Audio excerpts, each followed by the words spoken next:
Hello guys! So, welcome back ulit sa aking YouTube channel. So, for today's video, meron na naman ako sa inyong bagong tutorial. So, meron, kumbaga parang tips or hacks. So, guys, meron ako na-discover sa Facebook. So, since palagi ako nag-upload, and then minsan, may mga gala tayo na hindi natin na-upload ng kung anong yung araw na mismong yun. So, kumbaga parang naglalagay tayo ng late uploads, mga ganon. So guys, merong solution dyan. So, yung tutorial natin ngayon is kung paano ba i-edit yung date sa post sa inyong mga Facebook account. So, bago yan, so huwag niyong kalimutang mag-like and share. And of course, yung mga hindi pa nakaka-subscribe sa channel ko, so please don't forget to subscribe. Click the notification bell para updated kayo sa mga bago nating video tutorial sa ating Facebook account and then sa ating YouTube account.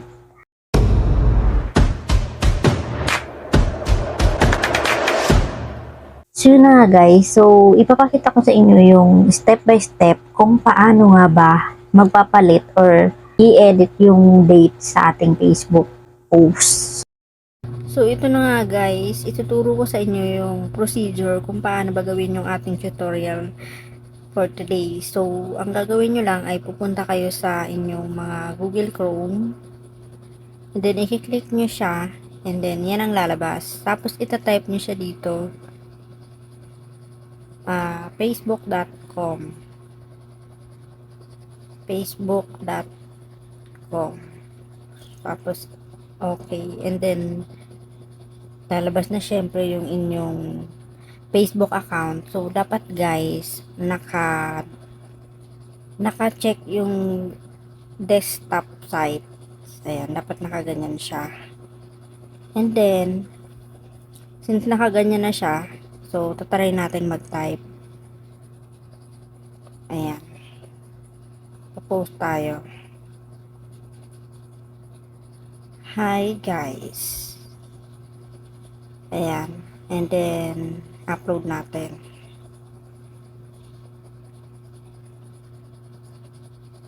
Ayan. So, since nandyan na siya guys, so, i-click nyo itong tatlong dot sa taas. Tapos, may lalabas dyan, edit date. So, i-click nyo siya.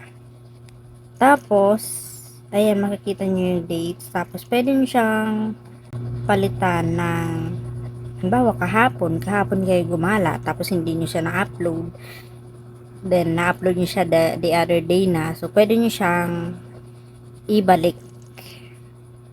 Ayan.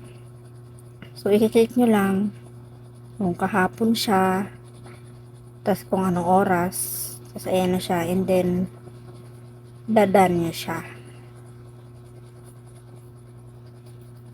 Tapos ayan guys, pag lumabas siya dyan, na-refresh natin. So, wala na siya dyan wala na siya dun sa ating just now. So, nandoon na siya sa, diba, wala na siya dyan. So, nandoon na siya sa kahapon.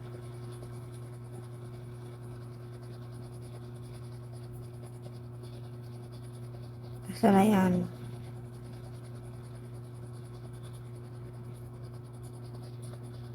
Ayan na siya guys.